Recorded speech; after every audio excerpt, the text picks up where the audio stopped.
Now, I'm gonna wrap up a little bit here by talking a little bit about the other question. Who do we know from research and the surveys and so on are experienced in discrimination?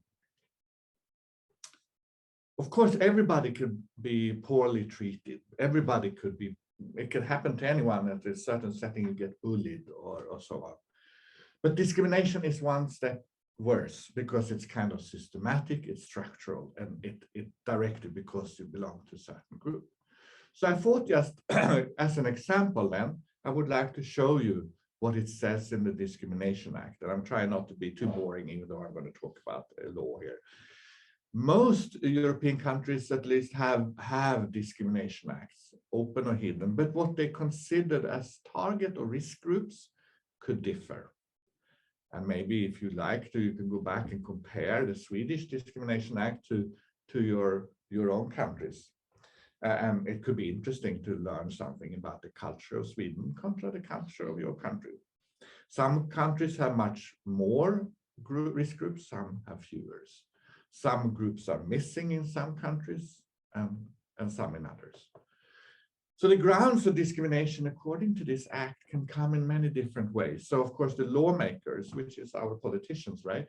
They have recognized that there are certain groups that seem, or according to research, are more likely to be targets. And this and recent grounds. The first ground, and this is taken from law, the first ground of discrimination would be sex. And that is that someone is a woman or a man. Also, they include here a person who intends to change or has changed the sex they belong to. And they also covered by sex as a ground for discrimination. I should point out here that really what they mean is gender, because this is the legal sex. The legal sex, if you didn't know that, is defined by the personal number, the identity number that you now have got. The second to last number in that is given your sex. And that is something you can choose. So you can ask it to get it changed, or of course you might have got it by people looking at your passport or whatever. But that if the second last number is odd, you are then legally a man. And if it's even, you're legally a woman. And that is then your chosen sex almost. Transgender identity or expression is the second ground, and that someone does not identify her or himself as a woman or a man, or expresses by the manner of dressing or in some other way that they belong to another sex. This ground came quite last in Swedish legislation in 2009, but it was recognized that the first was not covering everyone, of course. Ethnicity is that national ethnic origin, skin color, or other similar circumstances. This is from the law. Religion or other belief is not defined, so then it's left to the courts to define what that means. And disability, which should be maybe labeled varying ability, but anyway, it's permanent physical, mental, or intellectual limitation of a person's functional capacity that as a consequence of injury or illness existed at birth, has arisen since then or can be expected to arise. Sometimes people react here to the fact that it says expected to arise and so on. We might return to that. Sexual orientation, homo, bi, or heterosexual orientation. And if you ever wonder age, it's the length of life to date. So those are the 7 grounds of discrimination in Swedish law. And as I say, other countries have similar, the same, but also different and others, and some of them might be missing. So I don't know if we're going to dare to go into vote again because it became. I think I changed it. Okay, so it's the second now. I would like you to think about what do you think is the most common reason for discrimination, and take away the word Lund here in this question. And actually, in the question, the poll, it is taken away, I think. So that's universities. Yeah. So of course you are new in Lund University. What do you think is the most common reason for discrimination? And I think we started it again now, right? Mm-hmm. But here I can give you the answer from one typical year. These are report to the discrimination ombudsman. So if you wanted to report the discrimination in Sweden, you can contact them and they keep statistics. So you will see then that the biggest here is actually ethnicity, with 600 cases during a year, and then disability and age. Age is fast growing, and it's growing among older people more than younger. And we are actually, and I could have showed you statistic was happening during the pandemic. There are interesting things happening there, where, for example, sex and gender increases in society as a whole, but not in the university, because we haven't been so much in the university, and of course people are staying at home. So many of the sexual harassment will happen at home. Sex is surprisingly small here, but you have to remember that it's also spreading out to parental leave. And I should say one thing, the only time you don't have to give a ground to say is if you're reporting sexual harassment.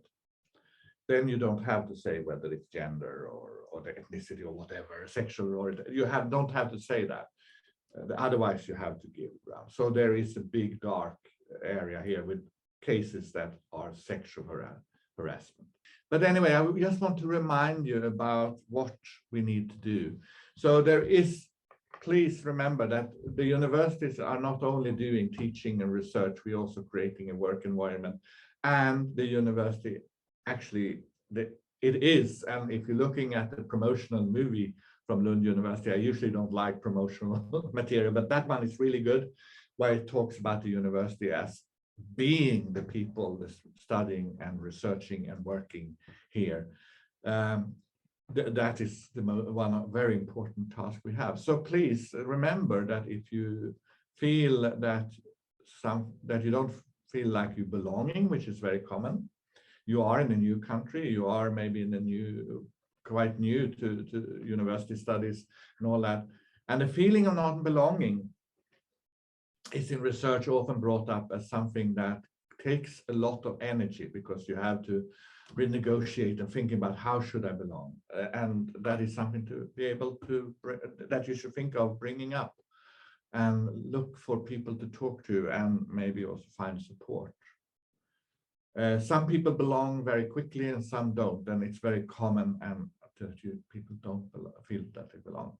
As I said, studentombud, the prefect, the student health, the pedagogical support, networks such as the LGBTQI network, and also the study advisor. You will find study advisors at most of the departments. You will find a central study advisory group.